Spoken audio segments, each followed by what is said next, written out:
welcome all of you to this provocative seminar, Big Data, Big Data.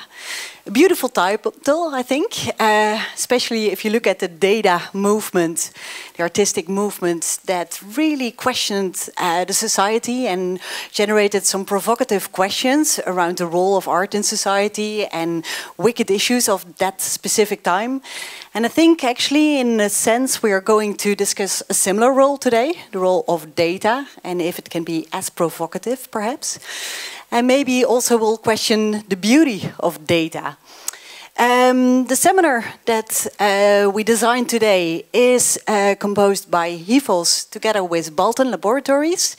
And it's part of the program Age of Wonderland. And I think you all know the program. It's a multi-year program where international artists are invited to delve into a specific topic. This year, that is data.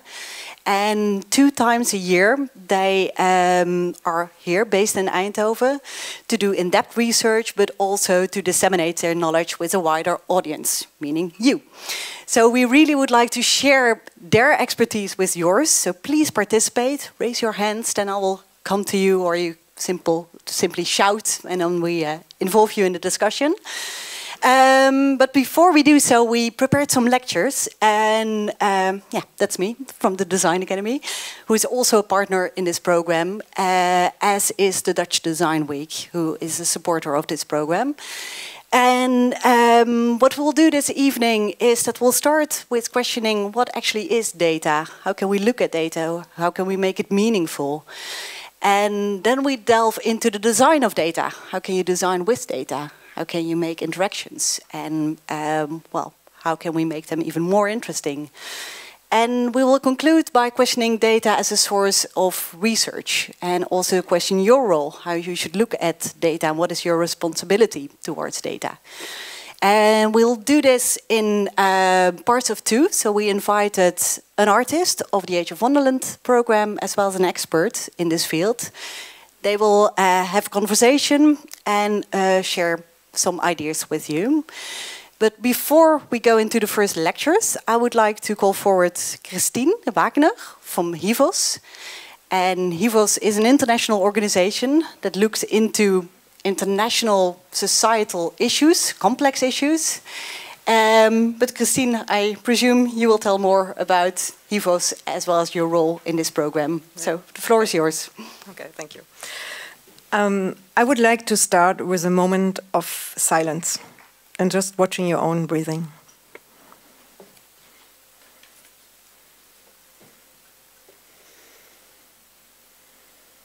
Wonder is the beginning of wisdom.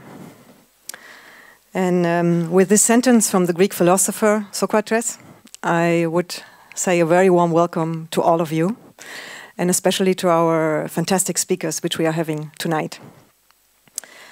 My name is Christine Wagner, and I'm the program manager of the Age of Wonderland from the Hivos side.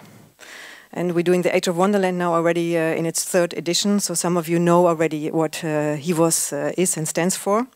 But very briefly, Hivos is an international organization working on solutions against discrimination, abuse of power, and the unsustainable use of our planet resources. And we do that with a network of more than 700 partners all over the world in 30 countries at least. And what we do is we want to bring social change through social innovation. And I see in the audience a lot of you are from the Design Academy or also from the Dutch creative sector. And I think you all agree that we say that without creativity, there is no social innovation. So we need the Creative Age of Wonderland Fellows, which are now arriving, or which came to Eindhoven now for the first working period. We do the Age of Wonderland together with artists, with designers, with researchers, and with inventors, creatives from different disciplines all over the globe. Our special guests for this edition from the Age of Wonderland arrived last weekend from Chile, Indonesia, Guatemala, Tanzania, and Iran. And they will work on different projects related to big and open data. And that is the theme of this year's Age of Wonderland edition. Last year we had foods. Now this year it is big and open data. They all bring a different approach to the theme. And I'm sure it will make us all wonder about our own approach towards the issue of open and big data, but also about the perception we're having on the world, new approaches which are possible through the issue of big and open data. We have a special guest from Chile, that is Paz Bernaldo, who is also going to be interviewed later on this evening, and she's actually transferring a public park into a living lab of data, through which she wants to integrate different community members in Chile. Iman Ibdurama presented this morning a beautiful program or idea he is having on community radio.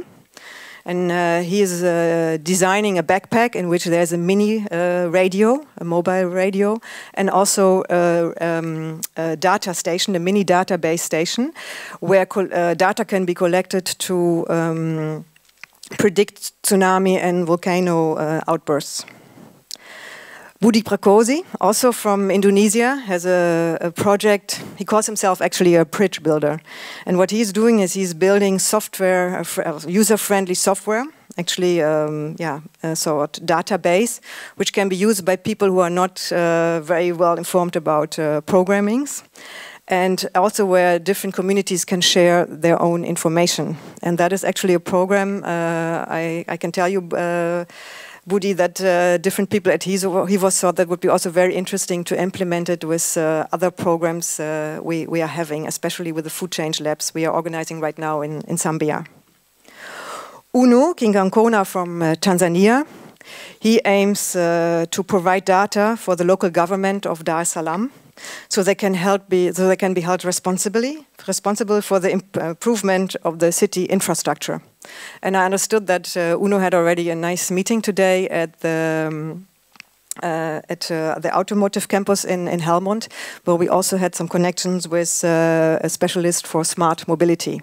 And that is actually also how we work with the Age of Wonderland program, that we connect our fellows with businesses, with research institutions and art institutions here in the region, but all over the Netherlands, to inspire each other.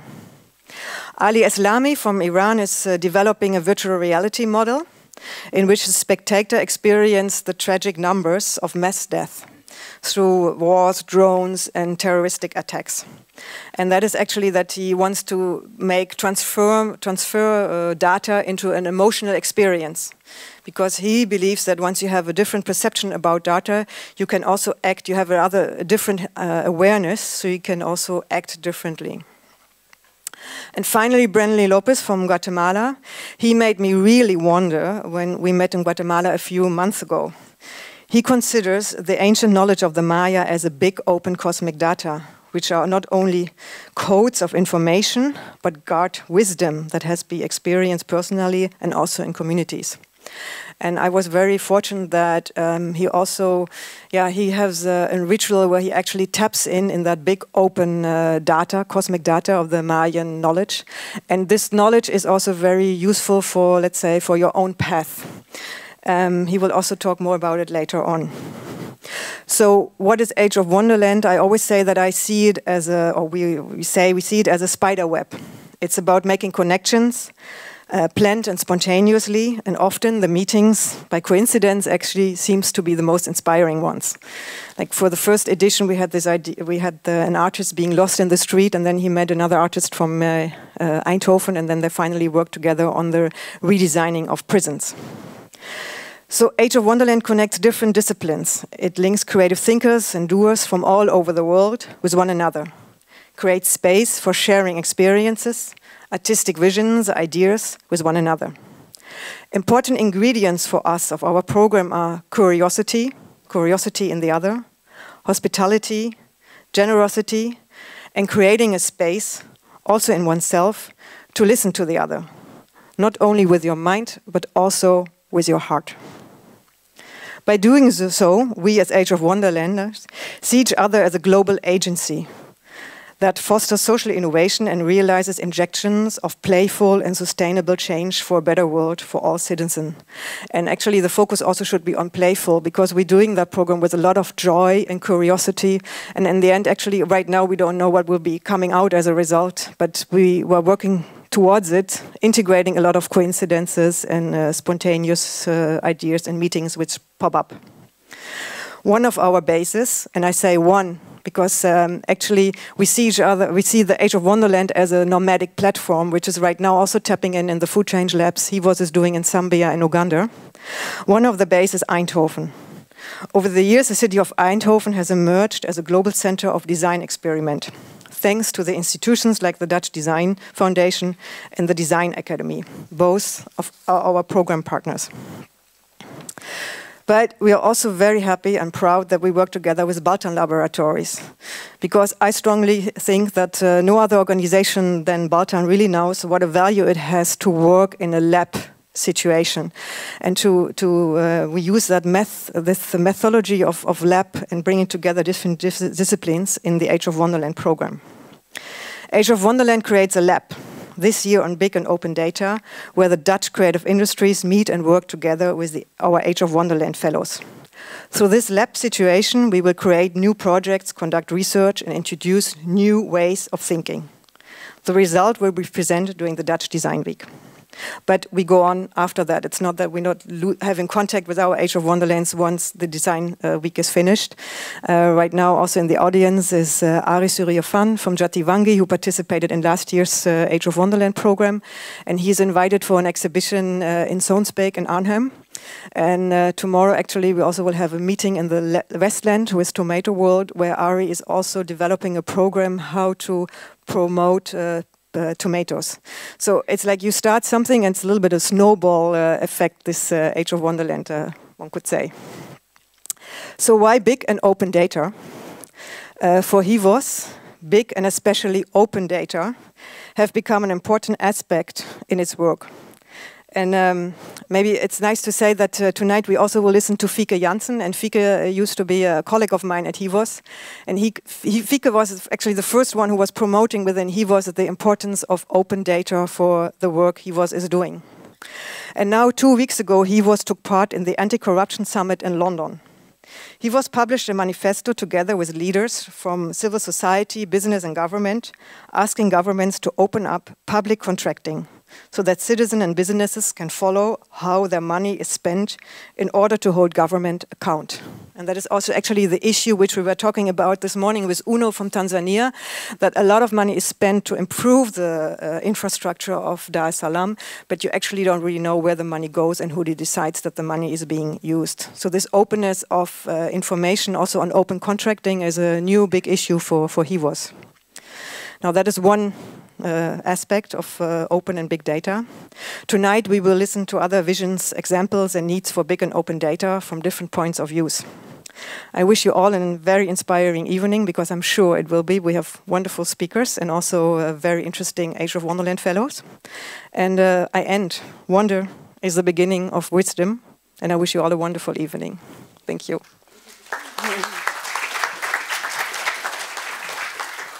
Thank you, Christine, for this wonderful introduction.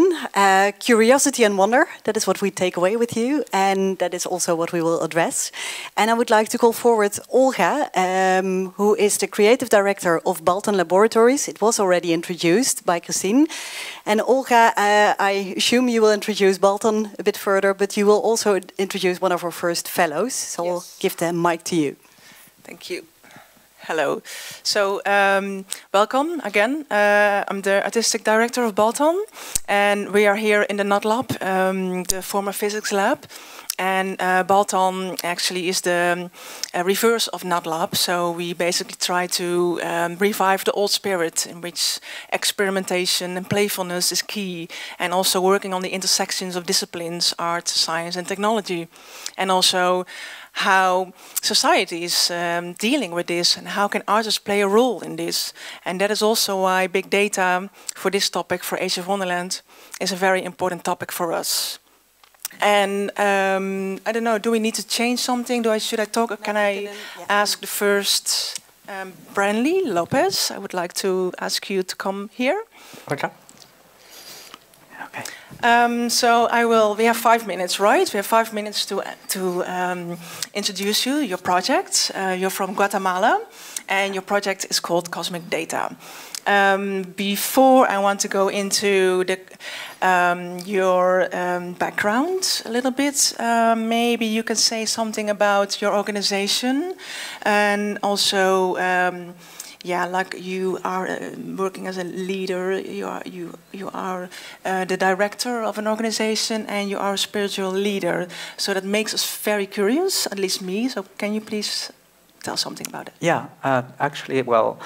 I come from the highlands in Guatemala City, in Guatemala, and with my organization, we are trying to find a path where spirituality, ancient spirituality, and art will come together, but also exploring or approaching science. So, because we know that our spirituality, it is not a religion, it's a science that we have lost a little bit because of colonization, but we are trying to figure out how to bring it back, especially for new generations, and to find a path in this world, knowing that we are all connected and we can get information from everything and from everybody, no matters gender, profession, or age, or even frontiers. Okay, this sounds great. And can you talk a little bit about your spiritual leadership, maybe? Yes, well, actually, well, I started 3-4 years ago to looking for myself, inside my culture, to find maybe a response for the being of crisis, the crisis of being, sorry. And I was just looking outside, and unfortunately I found a person, my teacher and my spiritual leader, that she told me that I had to see inside before, because if I could see inside, I could solve the problems outside, because sometimes we are more worried about the outside problems, and we cannot find like responses for that because we have so many problems inside. So I started to learn with the elders in my community in the highlands how to connect with nature, how to connect with the cosmos, the planets, and how to connect with people. If we so I learned like the lunar calendar that we follow. It's a very ancient calendar that has like ethical codes, but more than that, it has like hope, compassion, and forgiveness. And that's the real data for us. And we follow every single day the calendar. It is like a calendar that teaches us how to behave and how to share what we have inside with others in our country, but also through different means. What I mean means with dreams, intuition, with connections that we have, because we believe in my spirituality that we are pure energy. And if we are energy, we know that we can move everything that we want, and we can share and get everything that we want in the cosmos. Wow. And okay, do I still have time? Can you explain a little bit how that relates to your project at Age of Wonderland? Yeah, actually what I learned with the elders in my community, because we just had an oral tradition. I mean, all our books, our scientific books, the Mayan scientific books, were born in the 15th century. So we don't have all that scientific information. And since we got acquainted about the mechanical way of thinking, we start falling apart time and space, knowing there is a different science. I mean, a science that looks at time and space as data, but like a data where matter and spirit are together, with two poles, positive and negative poles, to get energy information. But it's not only about information, it's about wisdom, how to relate all this information. And so I was trying to see what to share, and how coming to this place, I can explore the scientific approach, but not the mechanical one, the other types of science. relatively the science of energy that so many ancient cultures had. But so I just came to explore the lunar calendar through mathematics, through science, through electromagnetic fields, and how we can understand, if I could say that we have a cosmic identity. We get our DNA from the cosmos, from the universe, and it is not about concepts that we already learn, but it's a different way to unlearn what they have told us to believe. So here in the project, I am going to meet some people. I already met Lorraine, and it was great to see how we can explore the idea to get together science, art, and spirituality, and a different way to hack the system, and to get some data that it doesn't goes through the web, for example, because we believe that everything is on the web, and that's not true. There is information and there is wisdom beyond that. So I'm here just to explore the different angles and how we can share different ways of thinking, feeling, and believing that we have compassion data, we have hope data, we have love data. Wonderful, thanks. Yeah, thank you also, Olga, for this beautiful introduction. Branly, we would like to discuss this further with you, so if you would like to take a seat over there. But and Olga, we'll see you later on in the program. So thanks. Give them already a hand, that helps to... And just out of curiosity, because you appointed to this lady, I presume, to talk about this cross-section you already created today. Can I ask you where you come from? Oh, what do you mean where I come from? Yeah, well, that also, but what is your background and what did you discuss today? I consider myself an artist and a writer. And I'm famous for my bringing together of artists, scientists, spiritual leaders, and economists in the Stedelijk Museum.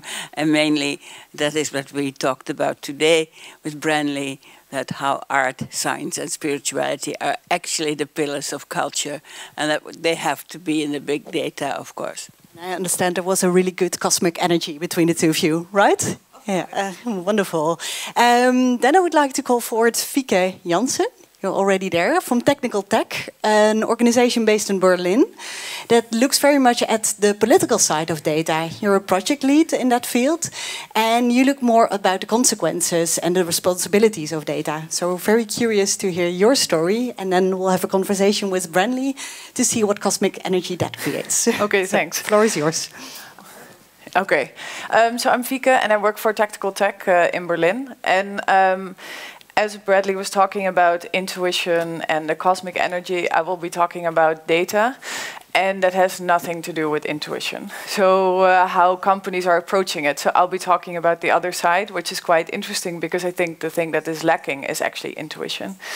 I'm briefly going to talk about Technical Tech so that everybody knows also where I'm coming from in this short talk.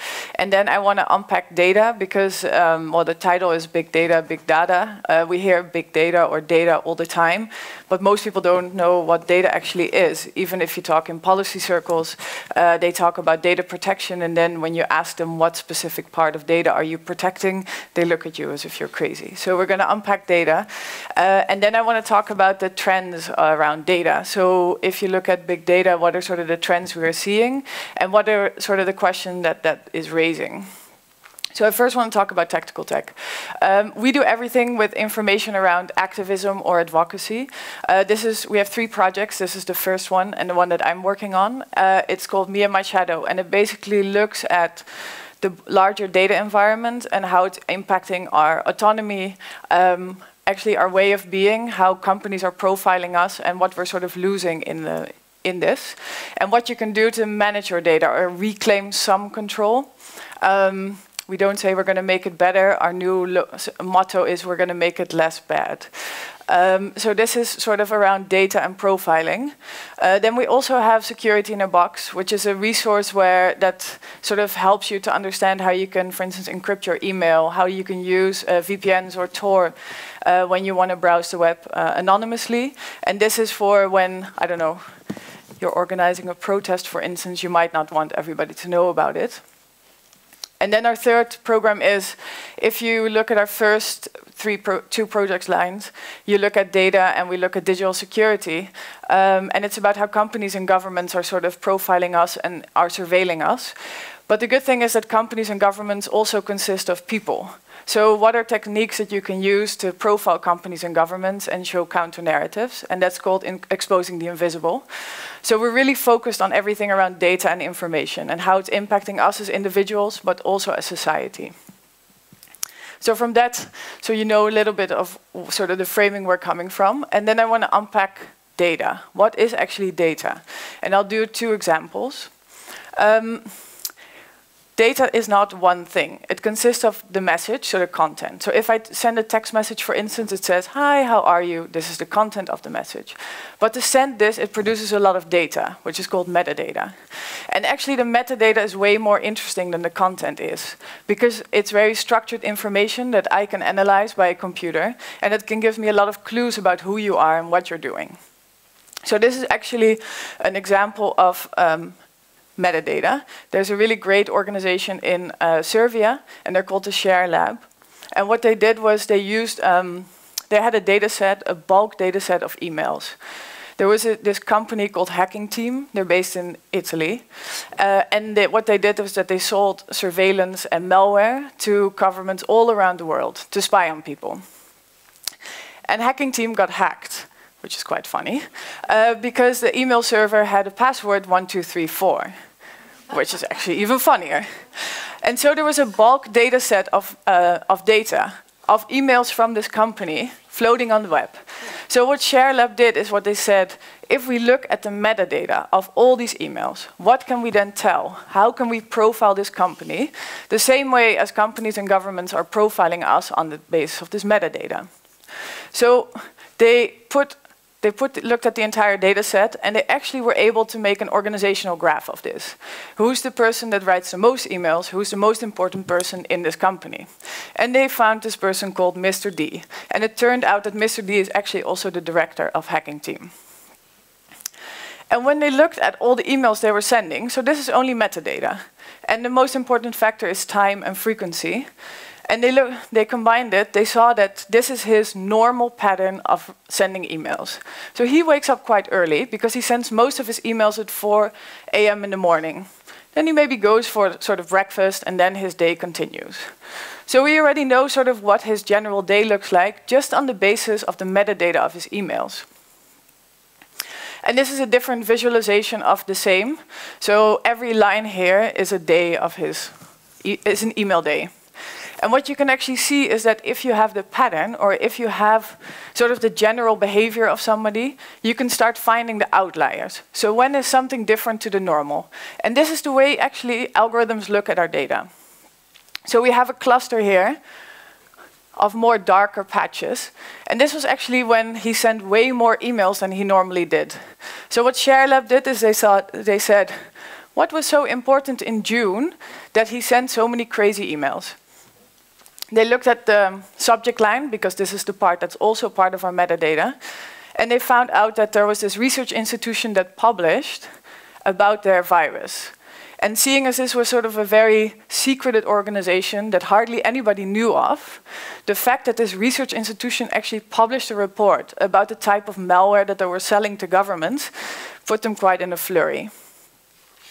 Now here's another sort of weird cluster where you actually see the time pattern that's shifting. So this is sort of a different and sort of anomaly where he moves away from his normal pattern. And what you could actually see was that when you looked closer at the subject lines, that this was when he was traveling. So he actually flew to Hong Kong or Singapore, and his 4 a.m. when he woke up and wrote all his emails actually changed with time zones. And this is actually what data means. It's not about the one email we write or the one text message we send, it's about the bulk. And if you have the bulk, you can find sort of the pattern, and then you can find when people break their patterns, and you can look into what is so interesting about this. Then my second example is our mobile phones. I mean, I don't think anybody here doesn't have a mobile phone with them, except maybe one person I know. But we use our mobile phones everywhere, and I have an iPhone. You can also call it an iSpy. And you have normal things like most of us, we call our phones, we call it a name. So maybe my phone's called Fieke. It has unique identifiers like an IMEI to connect to the network. But what actually is most interesting about our mobile phone is that it gives away our location data all the time. So if a data set is worth of 6 months, it gives 6 months worth of location data. This might sound still quite innocent, but if I looked really close into my iPhone, they actually have a setting here. And this is only from 3 weeks. They sort of, my phone pings Apple all the time where I am. And actually I was in Berlin. And their algorithm actually figures out where I live. And this was actually the street and the number of where I live. And if I took the picture a few weeks later, because I had a sort of unstructured life, I was traveling quite a lot, it would also show up where I worked. And how do they know this? It's about time and frequency and location. So you combine time and location, and most of the time people's phones sleep at night, lay in the same position. So this is how you can calculate where somebody's phone is. And maybe one night might be different than the rest, but if the majority of your nights you live at this location, that must be your home. And the same is for work, where your phone rests during the day between 9 and 5, is probably where you work. So this is sort of what data is and how people analyze data. Because we are creatures of behavior, and we always do mostly the same things all the time. So I always ride the same route to work, from my home to work on my bike. And I hardly ever break this, unless maybe I want a cup of coffee or I'm meeting somebody else along the way. So why is this so important? Why is unpacking data important? And why is also understanding how patterns are analyzed important? Because what we're seeing in this big data world, whether it's small data or big data, is that there's a lot of sort of fundamental belief that data will solve the problems of the future. Here my response is, if it was really that easy, we would have solved it by now. But still, we believe in data. So what are the trends we're seeing? There's a massive centralization going on. So Google, Facebook. Google's the second biggest company of the world. Apple's the first. Google has earned 400 billion just on the basis of our data. We're sort of locked into the sort of the Google infrastructure. And still we think it's sort of the alternative search engine or just Gmail. But if you look at the amount of companies they have bought that are collecting our data, it's immense. So there's a massive centralization going on. And this is also shifting power dimensions, because who holds the data, who holds the power now? Is it actually our government, or is it a company like Google who can actually analyze us? And then also because a lot of the artists comes from the global south, you see that Silicon Valley has a new trend, which is the drive for the next billion. Because we are already locked in. We're already using all their services. They don't really need us anymore because we keep on using it. And there's a huge drive for the next billion. And here's Mark Zuckerberg with Dilma, the former president of Brazil. Since a week, she got kicked out. And he was in China a couple of weeks ago. He's in India. He's really making a public face because he's trying to get Facebook Zero or Free Basics. They changed the name, like they changed the privacy policies. And it's basically, they want to sell this as the internet in the global south, to sort of have a lock-in of the next billion, which is the entire global south, into the Facebook network. And they're selling it as access to the internet instead of access to Facebook. The third trend we're seeing is actually that there's a public-private partnership going on. Because as much as, for instance, also the Dutch government is believing in this promise of big data, they also feel they don't have the skills and capabilities to analyze it. So they have to outsource it. And this is not something that they tell us, they just outsource it by contract. And we think that we're interacting with our government, but we're actually interacting with governments. So there's many examples of how this outsourcing is happening.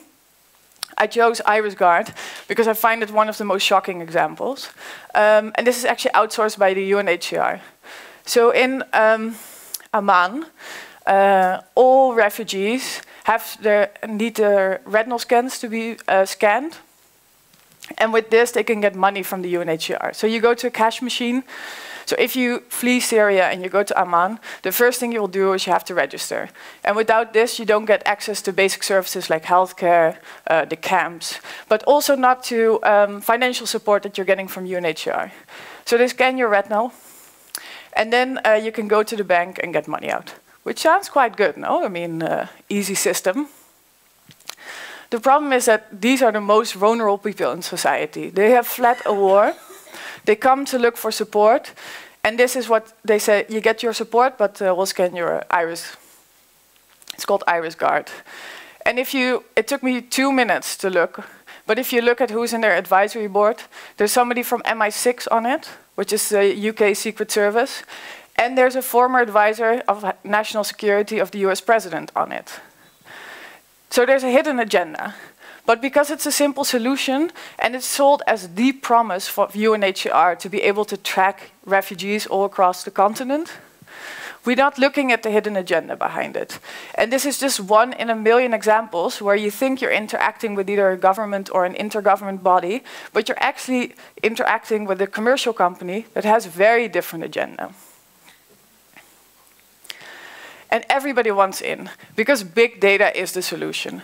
So this is a story where also all NGOs want to be in big data, because it will solve a lot of problems. So this is actually a story about a microcredit organization that wants to do credit rating 2.0. And how do you do credit rating 2.0? Is that you request access to people's Facebook accounts. If you want a microcredit from me, so the poorest of the poor apparently only get access to the microcredits. You A, need a Facebook account, so you need access to the internet. And B, your likelihood you will get it will increase if you have friends that live in America or Europe. This is also by default sort of a profiling that's happening in a social sector by using Facebook as an intermediary. So everybody wants in and nobody's asking the critical question. And maybe we should stop and think, A, is big data actually giving the answer? And 2, the road to hell is paved with good intentions. So maybe we should do a privacy assessment before we go into this.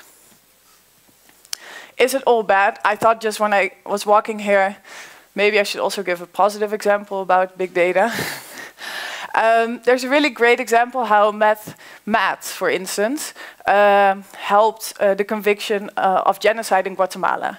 So there was a mathematician in the US that said, I can help in this trial. There was a trial against the military in Guatemala that they said they killed the indigenous population. But they couldn't prove it because they didn't have a complete data set. So what this mathematician did is that he put all the small pieces of data sets together, and then he made a prediction that actually if this is a representative sample of the entire sum, then you could actually say it was genocide. So here is where sort of data actually did something good. Unfortunately, 2 days later, after the conviction, because this people in the military got convicted on this, 2 days later they got released by the president. So, but anyway, there's also data for good.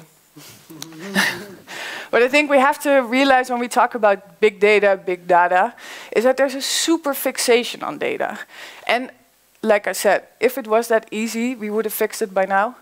There's a lot of unintended side effects.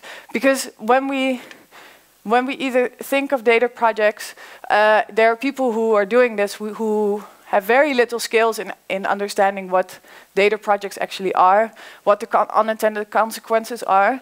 Even a group like the UNHCR didn't do a proper privacy assessment because it took me 2 minutes to find that there's people from MI6 within the advisory board. And maybe that should have been a flag to not hire this group. we never questioned ownership and control of data, because as soon as I give my data away, I cannot control it anymore. So if we talk about big data, how do we negotiate this field where we're using other people's data to make predictions?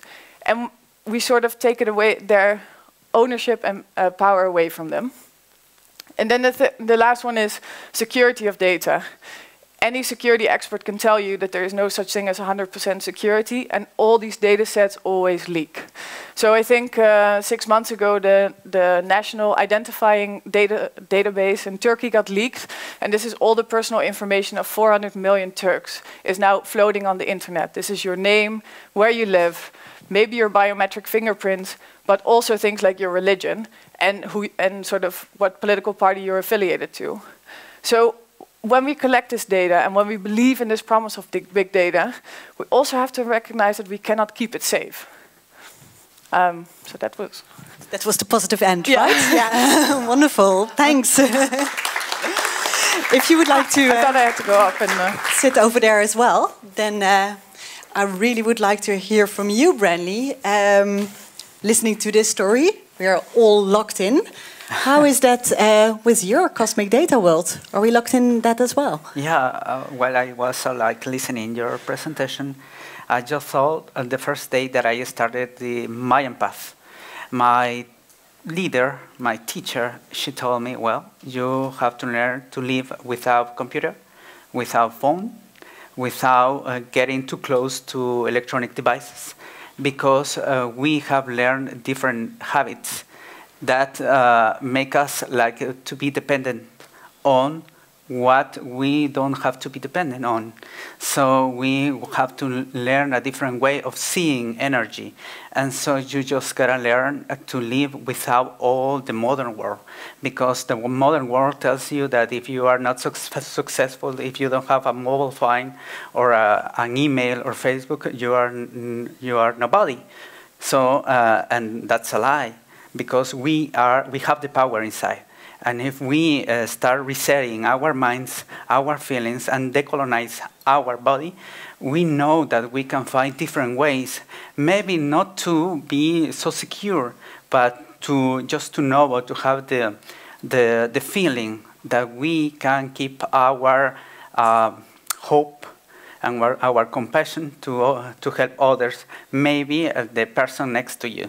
Mm-hmm. But then still, you call your project Cosmic Data. Yes. And I think what you were mentioning, what can data reveal? You mentioned, well, you can look at the time, the behavior, the location, and that altogether creates sort of understanding about specific people. That's how you can look at data.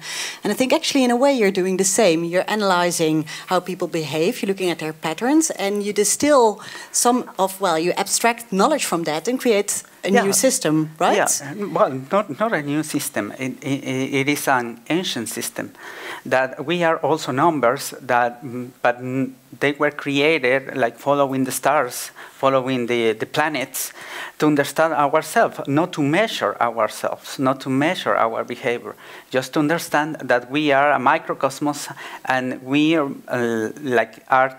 all connected to a macrocosmos. So, but is that a mere difference, you think? That it is not about measuring but understanding? Yeah, the data? Yeah, I think it's different. Yeah, because understanding doesn't go through necessarily by mind, because we have different types of minds. We have like a magical one, a mythical one, an intuitive one, not only the rational one, and we have to learn how to mix all together to have the power. So we have been losing all that connection with ourselves, with our different types of mind, and so we have been losing the power to fight against all the things that you were talking. Not all of us, she is fighting. You started your presentation mentioning that there is a crucial role for intuition in this, because we only look at the system in a very rational way, start to analyze data, start to make new connections. But then what would be your idea of treating this system with more intuition?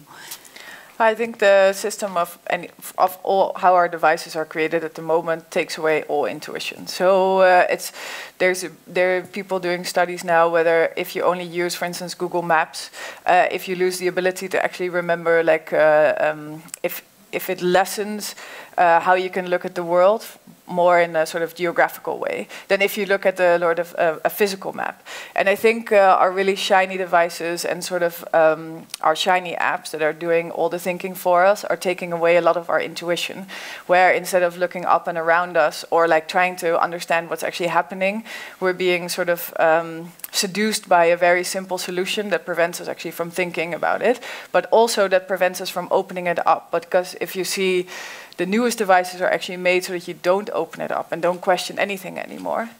Can you mention an example? Because usually all interfaces are actually based on this intuitive thinking, because that's why we like working with them. And now you mention like maybe they don't challenge us enough, or maybe they should dare us a bit further to... I think there's a difference between intuition and sort of user-friendliness. And the intuitive thinking is user-friendliness. Explain what is the difference then for you? For me, the difference is sort of like... it's an intuitive thinking with how you should interact with your device instead of interact with your environment. So maybe there's this great book about how automation is making us dumber. And it actually looks at the airplane industry and the differences between sort of when you had pilots still flying a plane, and when you have now two different systems in which you have the autopilot, but there's a difference between Airbus and Boeing and how they see the role of the individual, of the pilot in there. And the one says that the pilot shouldn't be in there because the pilot only makes more trouble, and the other one says that the autopilot should be designed around the pilot. And what you actually see is, of course, with the autopilot, you fly straighter and there's going to be less crashes, but new things happening. So when the plane between Brazil and Paris, well, there was a plane crash and they landed in the ocean, and they couldn't figure out why this happened. And in the end, what happened was that because the pilot was so taught how to fly on an autopilot, then when it malfunctioned, it did the exact opposite than what it was taught in school. So it, instead of like pushing forward to make more speed because the airplane was slowing down, it actually pulled up and they dropped from like a brick from the sky. And this is because the autopilot took over so much responsibility from the pilot that they lost the intuition. And intuition is also something that you build up by doing the same thing all over and over again. So within your presentation, you questioned actually two things. One is this responsibility issue, but you also pointed at the sort of human flaws, that it took you 2 seconds to unravel the code. Well, it was a very easy password of this system, 1, 2, 3, 4. So I think it's also a warning that people are not taking responsibility themselves over the system. What would be your advice for people here in the audience to be more conscious or to act more? Well, I first would try to open your devices, just play around with it, look in the settings, because by default everything that's called a privacy setting is set in a way that's not private. That gives more sharing capabilities with companies because this is how they earn their money. And to also be critical, like we've seen so many failures in the Netherlands where sort of they said, oh, now this technology will solve everything, and yet it doesn't. And if I also, so be critical about things that the government is pushing, because we've seen so many things where it sort of backfired. And with this, it's also important to remember that if, well, you see it when you walk into a ministry, for instance, the general age is 50+, and they make a lot of decisions about databases, and I wonder if they've ever seen a database in their life before. So be critical about this. If you're a design student, like start playing around. What are the things you can build in to make it less bad? Because in the end, still the human interface really matters, and maybe from a legal perspective, there's a really great story about how designers who were working on Android Auto, this is the self-driving car of Google, they found a flaw in the operating system. And so they went to the legal department because it would cost lives. And the legal department said, yeah, I mean, it's easy, it's cheaper not to fix it than like pay the liability if somebody dies. And then the designer said, this is not good enough for us. We want to fix this problem in the operating system. So I think also from like, if you become a designer and you become part of this tech industry, just push for like what your intuition is telling us, right or wrong, and don't get sort of sucked into this entire data fetish. All right, so unlock yourself, be critical, and start tinkering with the technology in order to really understand it and improve it where necessary. That's your advice. Branly, what's your advice for this audience? Yeah, I think that when we think about technology, we think about devices. And I think technology also has to do with other things, alive things, like animals, plants, the wind, the sun. So we have to be more creative to understand what they told us, how they talk to us, and how we can get a different perspective of technology, and just to open ourselves to feel each other and to learn from others how to open our data, but for good. I mean, for love, for example. But does it mean in your personal life you're not surrounded with devices? Are you completely off the grid? Yes, you are surrounded, but you have to be aware that even if you don't say you don't send an email, just by touching a device that it's matter, that it's moving all the time, you are also sharing information. But you have to be very creative and very aware of how you interact with everything around. And it also means that we have devices and we don't have to be afraid of, but we have to be aware of how we are going to interact with them. But how will you do that? If you interact with, for instance, if you send an email, does it mean that afterwards you start questioning what the interaction means? You have to question. Of course, you have to be critical, but you also have to. We have a lot of feelings and we have a lot of thoughts that even if we use the devices, we can share a different perspective. But I think we need to be more critical as we were saying, but critical just to be creative too. That's a beautiful ending. Critical to be creative. Well, thanks a lot, both of you, for sharing this this knowledge. Thank you. We will unlock ourselves even further by the next speaker. So please take a seat. Thanks.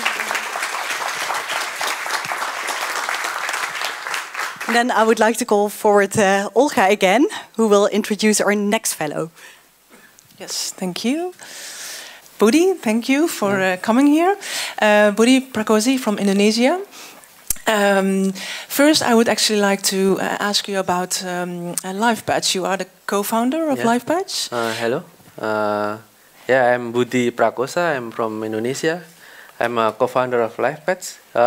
So I work with people with different backgrounds. So we are a citizen initiative in arts and technology. We have 11 members with different background and practice, and we try to collaborate with each other. So we have a workshop and we also have project. Yeah.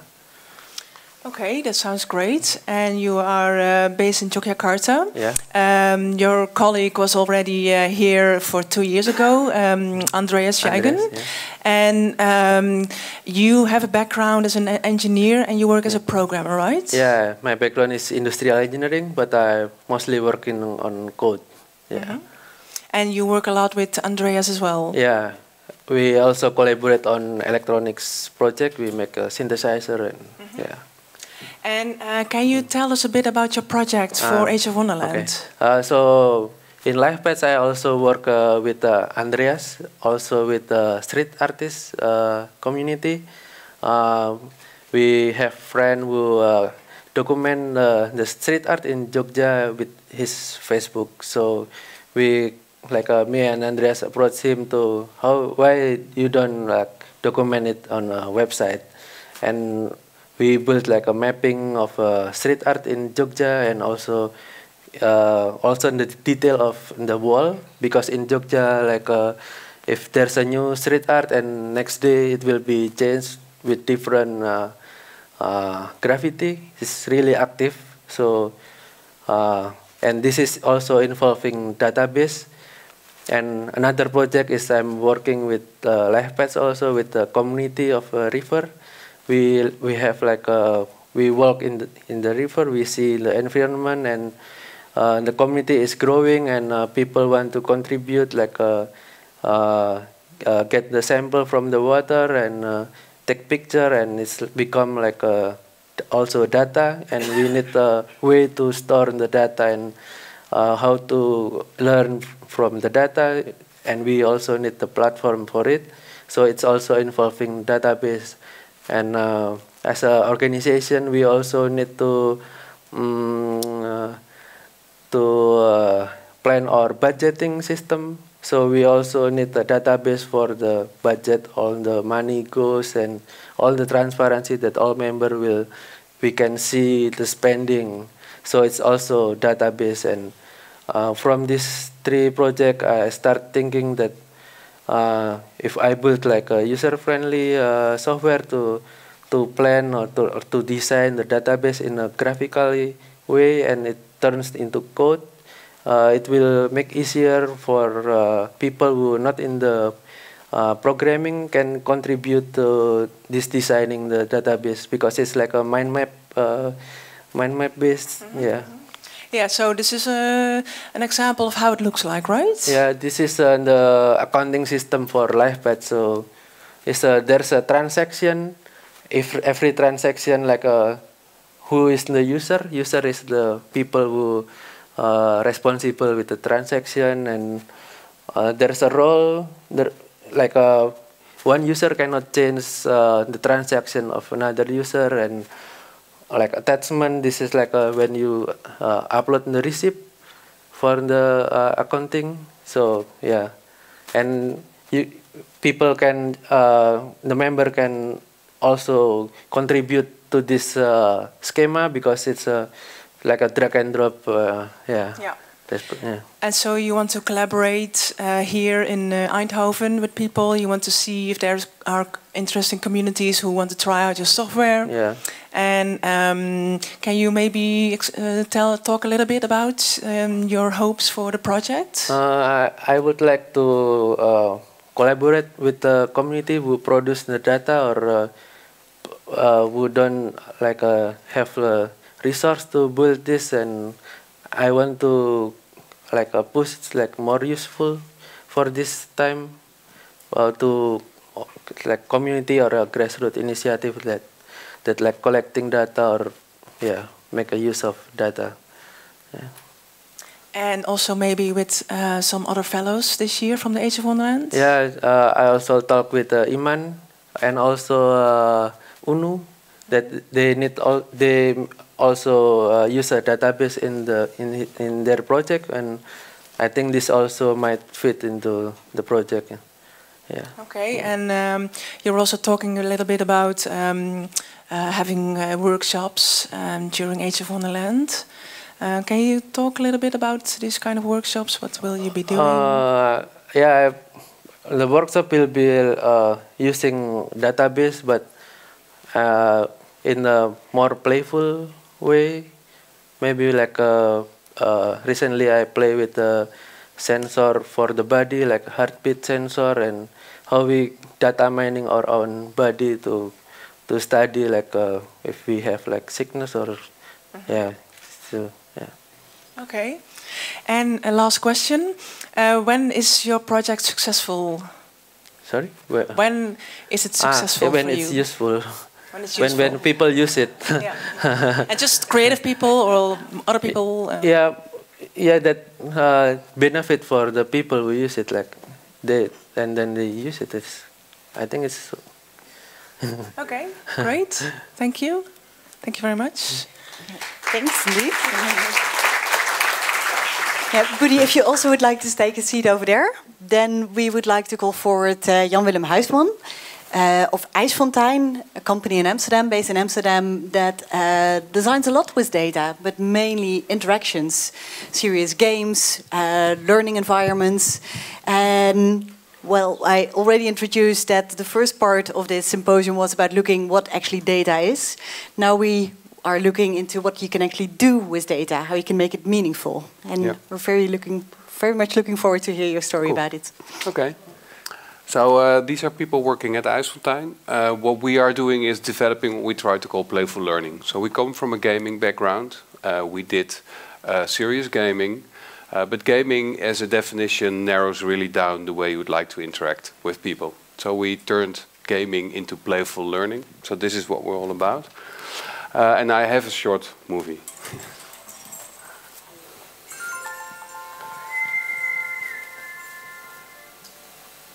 So we develop a lot of things for museums. So this is a Waterlinie Museum in near Utrecht, where we explain how the waterlilies work, how we defended our country before planes were invented.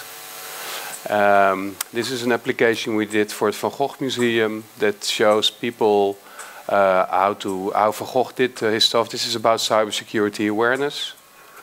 This is an installation where people experience how it is to have Alzheimer. These are interactive things. This is kids learning basic English. This is Bollo. This is a game for kids to stop bullying in classrooms. This is a game that teaches children how the waters work. This is a game for people who work at the railroad. It's a safety awareness game. These are games for banks. This is a game that is for the military. This is a very nice book for young children. Try and find all the different... This is a game about sexual harassment. So it's called Fix It.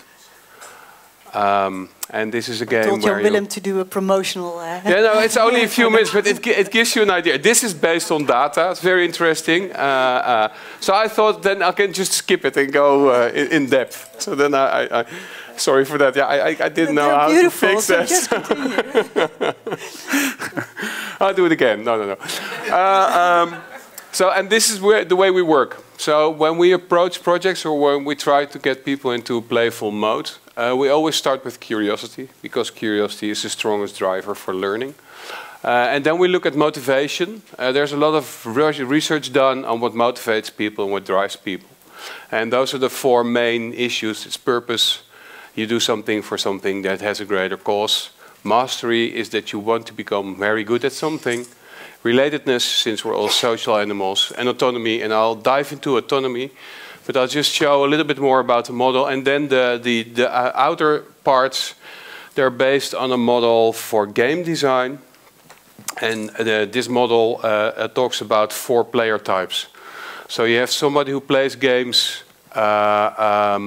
because he's interested in the system, and he wants to act. They're called achievers. They want to reach preset goals. So, and we have a lot of mechanisms that drive those people. And then we have the free spirits. They are in a system and they want to interact with it. They play games because they want to experience new things. They want to try out. Then on the other hand, you have the socializers. They like to interact with other people in games. And then you have the activists, also called killers. They want to defeat other people. So everybody has a different set of drivers. Some are more dominant to the right. I would say top is more male, bottom is more female. Can we briefly test this, yeah. just out of curiosity? Who is a serious game player in this audience? Oh, that's hard to test. It's only 1, 2, well, to put 3 yourself. people. Yeah?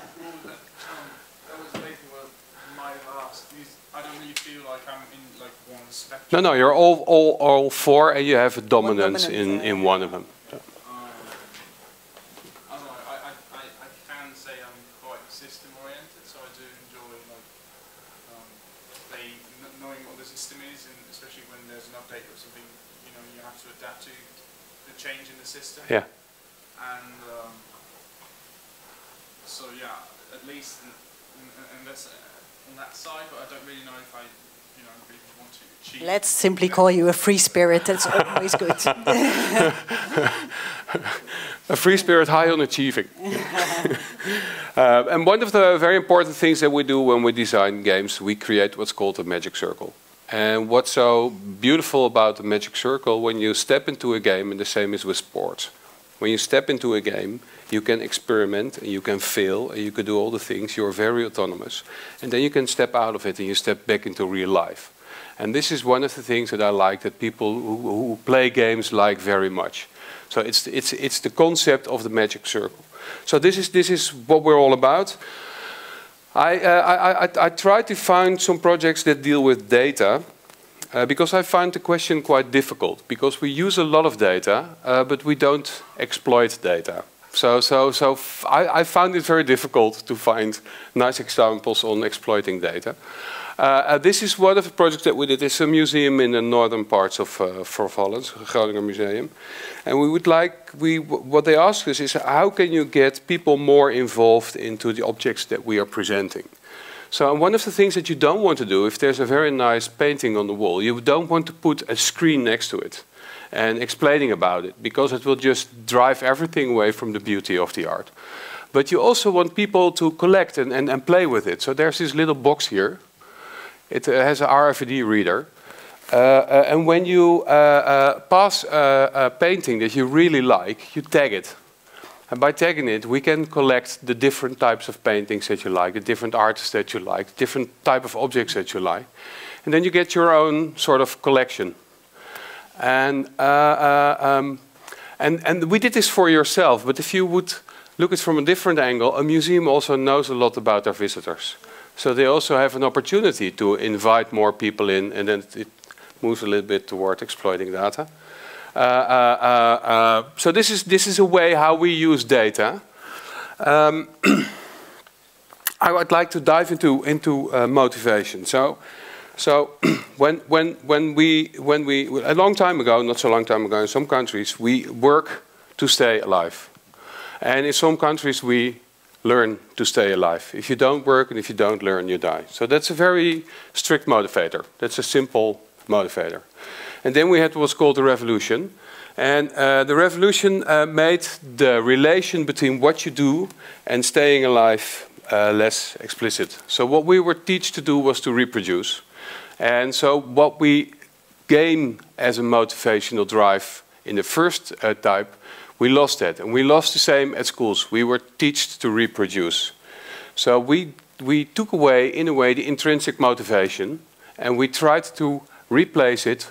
We also needed managers then, in those days. Before that we didn't need them, then we need managers. And we replaced them with extrinsic motivators. It's called the if-then motivator. If you work really hard, I give you money. That works very well. It works. They're called incentives. It can be either money, it can also be grades. So what you are done is related to an extrinsic motivator. And that works really well if you have to do repetitive work. So if you have to put matches into a box, you can say, okay, we don't really need much of your brain, we only need repetitive works. And then an extrinsic motivator really works. But this is a very famous experiment.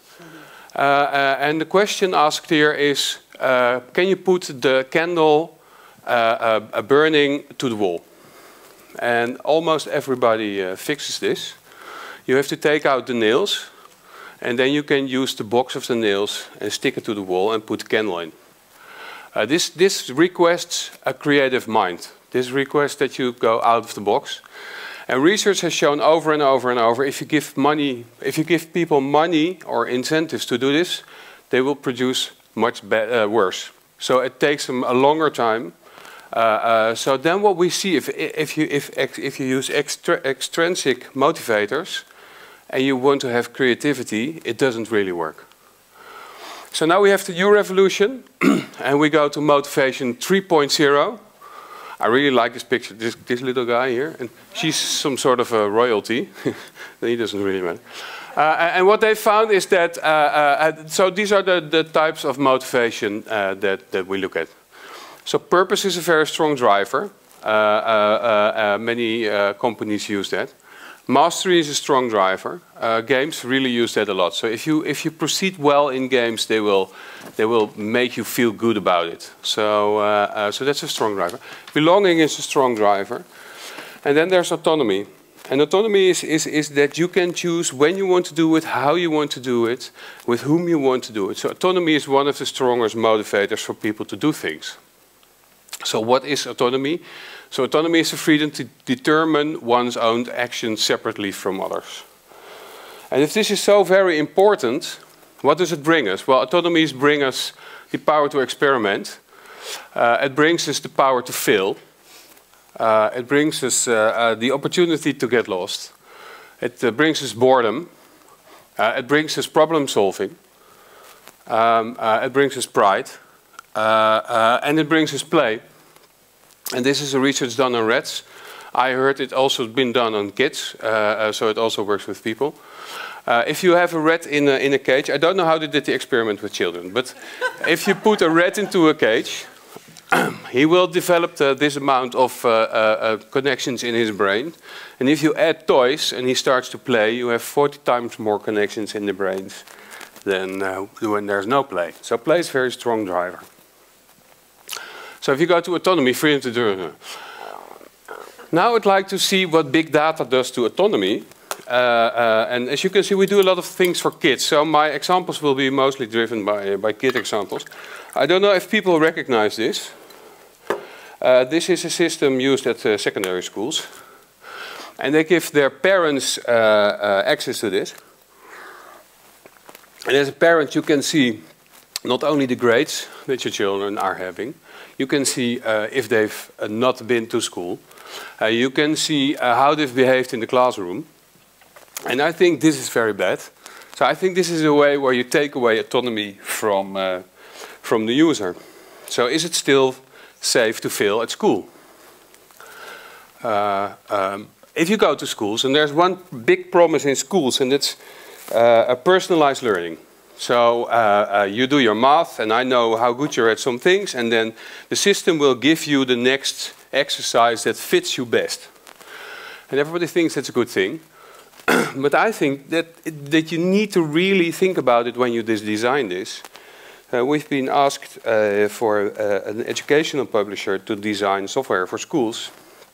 And then I said, but if you do this, I think that the student also needs a dashboard for himself.